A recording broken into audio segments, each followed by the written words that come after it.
بسم اللہ الرحمن الرحیم۔ شروع کرتا ہوں اللہ تعالیٰ کے نام سے جو بڑا مہربان اور نہایت رحم کرنے والا ہے۔ ڈوب کر سختی سے کھینچنے والوں کی قسم، بند کھول کر چھڑا دینے والوں کی قسم، اور تیرنے پھرنے والوں کی قسم، پھر دوڑ کر آگے بڑھنے والوں کی قسم، پھر کام کی تدبیر کرنے والوں کی قسم۔ جس دن کانپنے والی کانپے گی، اس کے بعد ایک آنے والی پیچھے پیچھے آئے گی۔ بہت سے دل اس دن دھڑکتے ہوں گے جن کی نگاہیں نیچی ہوں گی، کہتے ہیں کیا ہم پہلی جیسی حالت میں پھر لوٹائے جائیں گے؟ کیا اس وقت جب کہ ہم بوسیدہ ہڈیاں ہو جائیں گے؟ کہتے ہیں کہ پھر تو یہ تو لوٹنا بڑا نقصان کا باعث ہے۔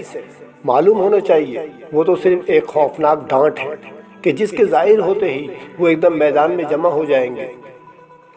کیا موسیٰ علیہ السلام کی خبر تمہیں پہنچی جبکہ انہیں ان کے رب نے پاک میدان طویٰ میں پکارا کہ تم فرعون کے پاس جاؤ، اس نے سرکشی اختیار کر لی ہے، اس سے کہو کہ کیا تو اپنی درستگی اور اصلاح چاہتا ہے، اور یہ کہ میں تجھے تیرے رب کی راہ دکھاؤں تاکہ تو اس سے ڈرے۔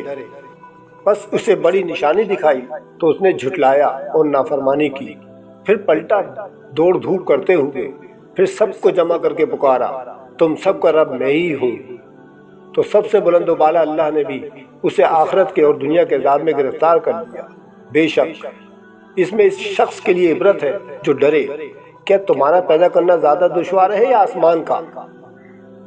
اللہ تعالیٰ نے اسے بنایا، اس کی بلندی اونچی کی، پھر اسے ٹھیک ٹھاک کر دیا، اس کی رات کو تاریک بنایا اور اس کے دن کو نکالا، اور اس کے بعد زمین کو ہموار بچھا دیا، اس میں پانی اور چارہ نکالا اور پہاڑوں کو مضبوط گاڑ دیا۔